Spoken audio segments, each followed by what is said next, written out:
주식 투자 심플하게 충분하게 스텝스. 연준이 공격적으로 금리를 올리겠다고 합니다. 경기 침체도 감수하겠다고 합니다. 그러면 연준이 공격적으로 금리를 올려서 경기 침체가 오는 걸까요?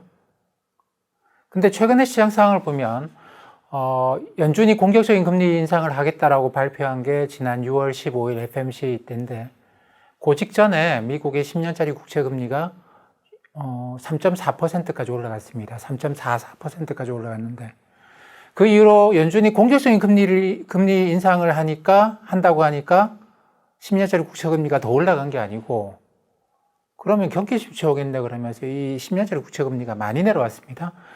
지난 주말 보니까 2.8%대로 내려왔더라고요. 뭐 거의 한 60bp 정도가 고점에서부터 하락을 한 건데 이거는 연준이 공격적으로 금리를 올린다고 보면 시장 금리도 올라가야 되잖아요. 근데 금리 인상으로 경기 침체가 올 거다라고 생각하면 금리가 또 떨어질 수도 있습니다.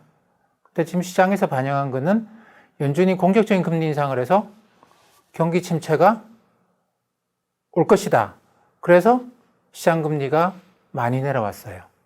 그런데 이렇게 되니까 그동안 많이 떨어지던 주식시장이 S&P 500 기준으로 말씀드리겠습니다.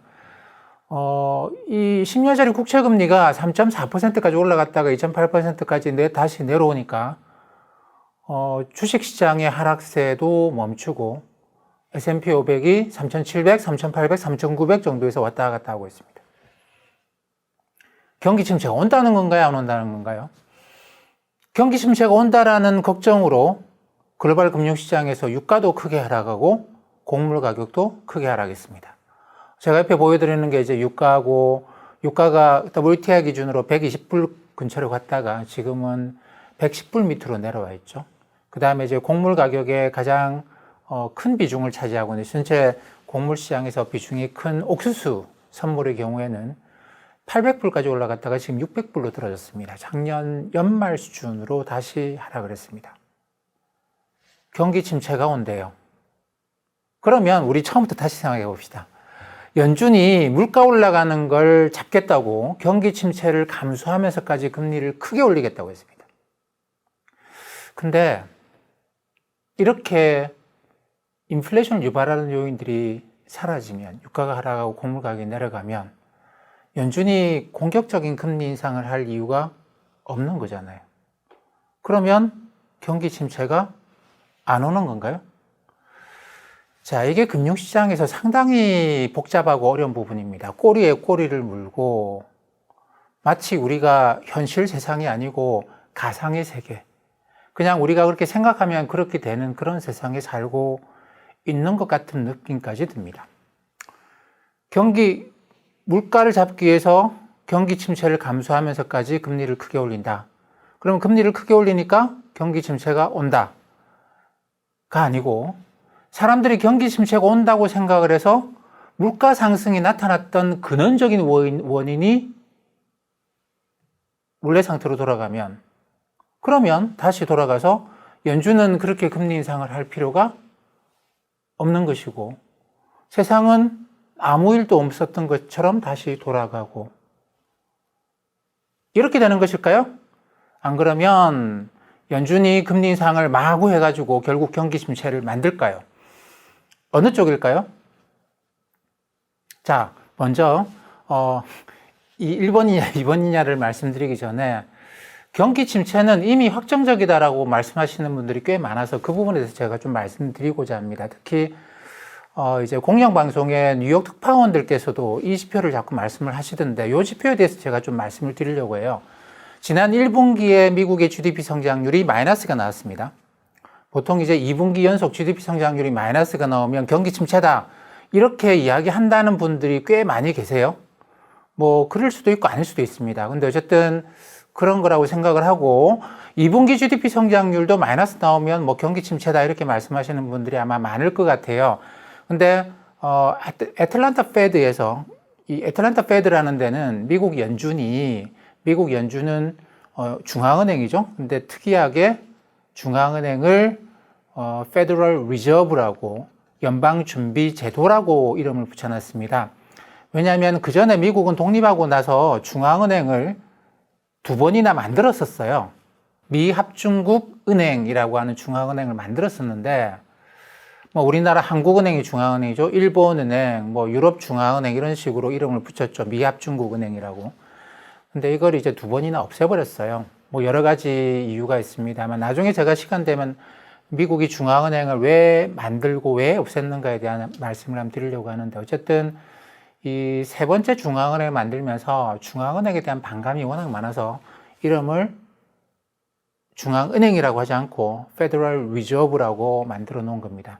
근데 어쨌든 이 페더럴 리저브라고 하는 제도는 중앙에 이사회가 존재해요. 우리가 이야기하는 뭐 파월 의장 이런 사람들은, 또 연준 이사 이런 사람들은 이사회에 있습니다. 기업에도 이사회가 있죠. 그 다음에 우리나라 이제 금융 쪽 감독하는 감독기구도 보면 금융감독원이 있지만 그 어떻게 보면 상위 개념으로 금융위원회 이런 게 있습니다. 그래서 그런 위원회, 이사회가 위에 있고, 우리나라도 금융통화위원회가 있죠. 근데 여기는 실무 집행기구는 아니고 의사결정을 내리는 기구입니다. 군대로 따지면 마치 합참 이런 곳이 되는 것이죠. 그런 기구가 존재하고, 그 밑에 실행기구로 12개 지역에 각 지역의 연방은행들이 있습니다. 요 전체를 통틀어 가지고 우리가 연방준비제도라고 부르는 것이죠. 근데 이 각 지역 12개의 연방은행들은 나름대로 굉장히 강력한 리서치 조직도 갖고 있고, 여러 가지 이제 각각이 또 하는 일들이 있어요. 그 중에 하나, 애틀랜타 연방은행이 이번 분기의 GDP 성장률이 얼마가 될까를 예측하는 그런 프로그램을 만들었습니다. 그게 GDP Now라고 하는 건데, 이 GDP Now가 지금 예측하는 게 2분기 GDP 성장률이 마이너스가 나온다는 거예요. 제가 지난 주말 기준으로 하게 보니까 마이너스 2% 이상이 나온다라고 이야기를 합니다. 그러면 1분기 이미 마이너스 나왔고 2분기에 애틀랜타 페드가 만든 게 그나마 GDP 예측하는 데서 그동안 신뢰가 좀 높은 편이긴 했어요. 이걸 받아들인다고 한다면 2분기 연속 마이너스네, 경기 침체네, 이렇게 생각할 수 있습니다. 근데 이걸 조심해서 보셔야 되는 거죠. 애틀랜타 페드의 GDP Now라고 하는 페이지에 들어가서 보면 밑에 하나의 차트가 있습니다. 제가 옆에 이제 보여드리는 건데, 선 그래프로 이렇게 쭉 내려와서 마이너스 2%까지 내려가 있는 게 애틀랜타 페드가 만든 GDP Now라는 프로그램이 예측한 올해 2분기 7월 말에 발표가 될 겁니다. 4, 5, 6월 달 2분기의 GDP가 성장률이 얼마인가는 7월 말에 발표가 돼요. 그 7월 말에 발표될 GDP 성장률이 지금까지 데이터로 보게 되면 마이너스 한 2%쯤 된다라는 겁니다. 그런데 위에 이렇게 쭉 음영으로 표시해 놓고 선 하나가 더 있죠. 굉장히 변동이 별로 없는 선이 하나 더 있습니다. 이거는 뭐냐면 미국의 이코노미스트들이 예측을 한 겁니다. 사람이 예측을 한 거예요. 그러니까 이 범위는, 이 음영으로 나와 있는 범위의 상단은 그 예측한 이코노미스트들 중에서 좋게 이야기한 10명 기준으로 평균을 만들어 놓은 것이고, 밑에 있는 음영의 하단은 그 이코노미스트들 중에서 나쁘게 이야기한 10명의 평균을 그려 놓은 것이고, 가운데 있는 선은 전체 이코노미스트들의 평균을 이야기해 놓은 것이죠. 이 수치를 보면 굉장히 높습니다. 3%가 나옵니다. 2분기 성장률이 3%라고 이야기를 합니다. 누가 맞는 걸까요? 사람들이 맞을까요? 기계가 맞을까요? 저는 이 애틀랜타 페드의 GDP Now를 도입 초기부터 꾸준하게 관찰을 해왔는데, 역시 기계가 좀 한계가 있습니다. 너무나 뻔한 거를 기계가 아직 반영하지 못한 것들이 있어요. GDP Now를 보면 소비나 투자에 대해서는 굉장히 정확하게 예측을 하더라고요. 그러니까 쭉 나오는 경제 지표 중에서 소비와 투자는 정확한데, 이 GDP를 구성하는 것은 소비와 투자만으로 구성되어 있는 건 아닙니다. 물론 이게 제일 큰 부분이긴 한데, 소비하고 그 가계의 소비죠. 그 다음에 이제 경제를 구성하는 또 큰 게 뭐겠습니까? 기업이죠. 기업은 투자가 이제 GDP에 들어갑니다. 그 다음에 GDP를 구성하는데 또 큰 부분은 해외. 네, 이거는 우리가 수출하는 거는 플러스로 잡고요. 우리가 수입하는 거는 마이너스로 잡습니다. 그 다음에 또 하나가 정부가 지출하고 세금 걷어들이고 하죠. 그래서 GDP를 구성하는, 경제를 구성하는 4개 부문은 가계, 소비, 기업, 투자, 그 다음에 해외, 수출 빼기 수입, 그래서 순수출, 그 다음에 정부 재정, 이렇게 4개로 나눕니다. 근데 이 순수출하고 정부 지출이 이게 변동이 클 때가 있어요. 요게 GDP 나우가 제대로 잡지를 못합니다. GDP 나우는 소비하고 투자를 잘 잡도록 만들어진 그 프로그램인데, 이 최근에 나타난 교란이, 굉장히 큰 교란이 이 수입 쪽에서 발생을 해요. 가령 그런 거죠. 이게 수입이라고 하는 게 이 뭐 통관을 했느냐 안 했느냐로 따질 수도 있고, 아니면 뭐 국제 수지, 돈이 나갔냐 안 나갔냐로 따질 수도 있습니다. 뭐 또는 이제 뭐 저기 수출하는 나라에서 선적을 했느냐, 뭐 보험 기준으로 볼 때 그걸로 따질 수도 있고, 이게 여러 가지로 따질 수 있는 방식이 다른데, 뭐 잘 아시다시피 최근에 이제 작년 하반기 이후로 배가 뉴욕항 앞에까지 왔는데 선적을 못하고 기다리는 일들이 굉장히 많이 발생하기도 하고, 어떨 경우에는 이게 한꺼번에 훅 들어오기도 하다 보니까 분기별로 수출하고 수입이 굉장히 들쭉날쭉이 심하게 나타납니다. 굉장히 심하게 나타납니다. 근데 지난 분기에, 1분기에 GDP 성장률이 마이너스가 나온 이유가 뭐냐면, 그때 이제 그 GDP 항목을 잡아보면 GDP가 마이너스 1.6% 나왔어요. GDP 성장률이 마이너스 1.6% 나왔는데, 소비가 전체 마이너스 1.6% 중에서 소비가 기여한 걸로 따지면, 그러니까 소비가 증가한 게 아니고 소비가 이 마이너스 1.6%를 만드는데 얼마나 기여했는가. 이 마이너스 1.6%를 100으로 보면 소비는 마이너스가 아니었어요. 플러스로 기여했고, 그러니까 소비는 1.24%. 그러니까 딴 거 다 빼고 소비만 GDP라고 한다면 1분기 GDP 성장률이 1.24%입니다. 투자도 0.93% 플러스예요. 그래서 GDP에 소비와 투자만 있었다고 한다면 1분기 GDP 성장률은 2.1%가 넘습니다. 근데 어디서 다 깎아먹었냐면 수입인데요. 수입 혼자서 GDP 전체를 마이너스 2.7%를 깎고 내려갔습니다. 소비와 투자가 2.1%를 플러스 시켜놓은 걸, 이걸 다 깎아먹고 수입이 다 깎아먹으면서 전체 GDP를 마이너스로 만들었다는 겁니다. 수입은, 우리가 수입해오는 거는 GDP에 마이너스로 잡습니다. 그러니까 이 말은 뭐냐면 1분기에 수입을 어마어마하게 했다라는 거, 어마어마하게. 경제 규모에 비해서 어마어마하게 많은 수입을 했다라는 겁니다. 그래서 GDP 성장률이 마이너스가 났어요. 자, 여기서 의문. 사람으로서는 당연히 하는 의문인데, GDP 나우에는 그런 기능이 안 들어가 있는 것 같아요. 안 들어가 있는 그 기능은 뭐냐면, 그렇게 많이 수입했으면 그거 뭐 했겠습니까? 그 수입한 거 누군가가 소비하거나, 아니면 기업이 투자한다고 썼거나, 안 그러면 정부가 뭐 가져갔거나, 안 그러면 이것도 저것도 아니라서 그냥 재고로 쌓였거나, 이래야 되잖아요. 이래야 되는데 1분기 GDP에는 이 어마어마한 수입이 어디로 갔는지 흔적이 없습니다. 소비로 들어간 것도 아니고 투자로 들어간 것도 아니고 재고로 들어간 것도 아닌 것 같고 흔적이 없어요. 이게 지금 제가 볼 때는 우리가 겪고 있는 공급망 교란의 핵심 중에 하나인 거죠.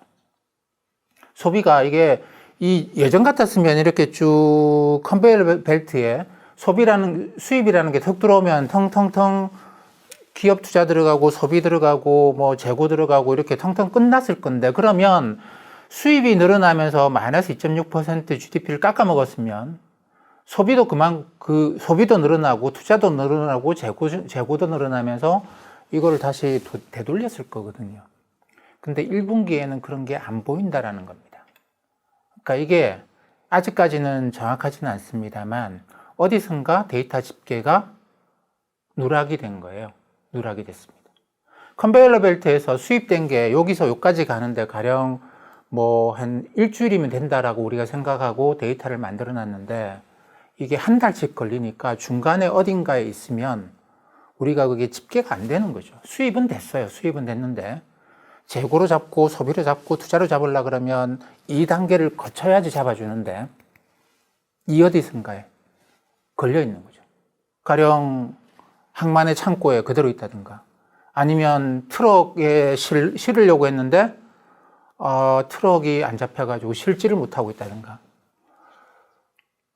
통관 작업은 거쳤는데 배에 그대로 실려 있을 수도 있는 것이고, 어딘가에, 그러니까 최종 수요라고 하는 소비나 투자나 재고나 이런 데까지 도달하지 못하고 중간에 이렇게 붕 떠 있을 가능성이 상당히 높습니다. 근데 GDP 나우를 만들 때 이런 가능성을 생각하지 않았어요. 그런 일은, 이거는 지난 제가 볼 때 한 40년 동안 겪어본 적이 없거든요. 근데 GDP 나우는 지금 몇 살 안 됐습니다. 아직 어려요. 그렇기 때문에 지난 40년 전에 있었던 일을 GDP 나우에 넣었을 리가 없잖아요.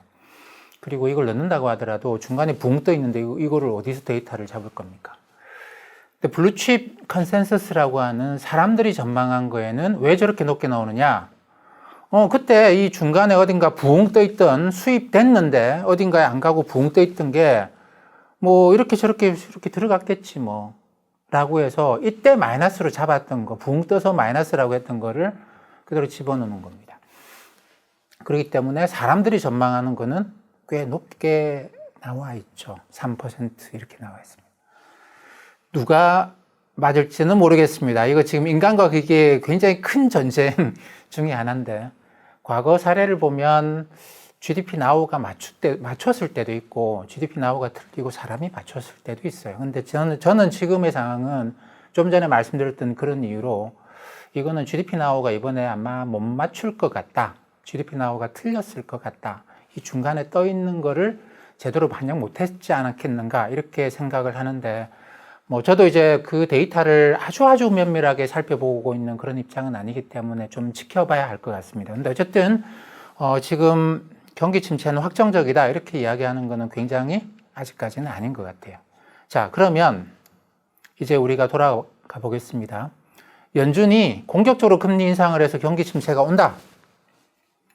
연준이 공격적인 금리 인상을 한다고 해서 곡물 가격도 떨어지고 유가도 떨어지고 집세까지 떨어지게 되면 연준이 그렇게 공격적인 금리 인상을 할 필요가 없지 않겠는가? 그럼 경기 침체 안 온다. 어떻게 보면 연준이 엄청나게 협박을 해서 우리 벼랑 끝이다. 너희들이 가격 안 낮추면 우리 경기 침체 갈 거야. 그러니까 뭐 어떻게 할래? 니 알아서 해. 라고 최후 통첩을 해놨고, 그 최후 통첩을 받고 난 다음에 진짜 경기 침체 오는 거 아니야? 메타버스 세상처럼, 가상의 세계처럼 사람들이 생각을 바꿔가지고 유가도 떨어뜨리고 곡물 가격도 떨어뜨리고 집세까지 떨어뜨리게 되면, 그러면 연준은 공격적인 금리 인상을 할 필요가 없고 경기 침체도 올 이유가 없고 그렇게 되는 것이겠죠. 제가 볼 때는 이미 이제 유가나 곡물 가격은 상당히 떨어져서 이게 반영되기 시작하면, 근데 반영될 때는 되는 데까지는 몇 달이 걸려요. 그렇기 때문에 미국의 물가가 그대로 빨리 하락할 것 같지는 않습니다만, 이게 지금 하락한 거를 보게 되면, 최근 한두 달 동안 하락한 걸 보게 되면 물가가 상당히 좀 빠른 속도로 안정될 소지를 갖고 있습니다. 다만 한 가지 남아있는 게 집세죠. 이 그림 보시면 미국의 그 2008년에 이제 주택시장에 버블이 있었다고 이야기합니다. 2005년까지 주택가격이 올라가면서 그 주택가격이 미국의 평균적인 가계소득, 가계소득의 중앙값에 비해서 7배 정도까지 올라갔어요. 뭐 미국 가계 소득의 중앙값이 7만 달러에서 8만 달러 정도가 될 겁니다. 7만 달러라고 잡으면 7배면 49만 달러 정도가 평균적인 집값이었다라는 것이죠. 그랬는데 지금은 이게 집값이 훨씬 더 많이 올라가고 소득은 덜 올라갔는데 집값이 많이 올라가면서 8배를 뚫고 갔습니다. 그동안 가계의 소득은 그렇게 증가하지는 않았죠. 이게 이제 집값 상승의 핵심이고, 근데 이 그림 보시면 집값이 올라간다고 해서 반드시 월세가 올라가는 건 아니에요. 소비자 물가에는, 미국의 소비자 물가에는, 우리나라도 그렇습니다만 집값이 들어가는 게 아니고 월세가 들어갑니다. 근데 이제 우리가 이렇게 생각해 볼 수 있죠. 그냥 개인들이 자기 집을 임대를 놓는다. 그러면 집값이 웬만큼 올라가도 굳이 월세를 올리지는 않을 수 있거든요. 그래서 이 그림 보시면 지난 2000년대 초중반에도 미국의 집값이 많이 올라갔는데 월세가 올라가지는 않았어요. 그렇기 때문에 당시에 연준은 금리 인상을 그렇게 공격적으로 하지는 않았습니다. 근데 지금은 집값이 많이 올랐죠. 뭐 지금도 한 1년 전에 비해서 20% 올랐는데 집값이 오르면서 초기부터 월세가 올라갑니다. 그러다 보니까 곧바로 물가가 올라가고 이거 안 되겠다 싶어서 연준이 공격적으로 금리를 올리겠다. 집값을 떨어뜨려야 되겠다. 이렇게까지 나갔는데 왜 이게 집값이 올라가면서 곧바로 월세가 올라갔느냐라는 문제예요. 요거는 지난 2008년 이후로 미국의 월세 시장이 많이 바뀌었습니다. 개인들이 집을 많이 팔았거든요. 그리고 그걸 법인들이 사들였어요. 펀드들이. 이 펀드들은 자금 조달을 해가지고 1년, 2년짜리 낮은 금리로 자금 조달을 해가지고 집을 산 다음에 집값 올라가면 당연히 이쪽은 월세를 올릴 수밖에 없습니다. 안 그러면 저희가 비싼 값에 집을 팔겠죠. 개인들처럼 그냥 나 이 집 계속 갖고 있을 거기 때문에 뭐 굳이 지금 월세 올릴 필요 없어. 이런 게 아니죠, 법인들은. 근데 설문조사를 해보니까 미국 전체 임대시장의 45%가 이 법인 형태의 시장입니다. 그러다 보니까 예전에는 집값 상승이 월세 상승으로 이어지지가 않았는데 지금은 집값 상승, 월세 상승은 그대로 이어져요. 그러니까 연준으로서는 독한 마음을 먹고 금리를 팍 올려서 이 법인 형태의 임대업자들이 집을 팔 수밖에 없도록 하고 그래야지만 이 월세가 잡히고 물가가 잡힌다라고 생각을 하는 것 같습니다. 그래서 이제 연준이 금리를 올려서 경기 침체가 오느냐? 이미 다 조정을 받아서 연준이 금리를 안 올려도 되느냐?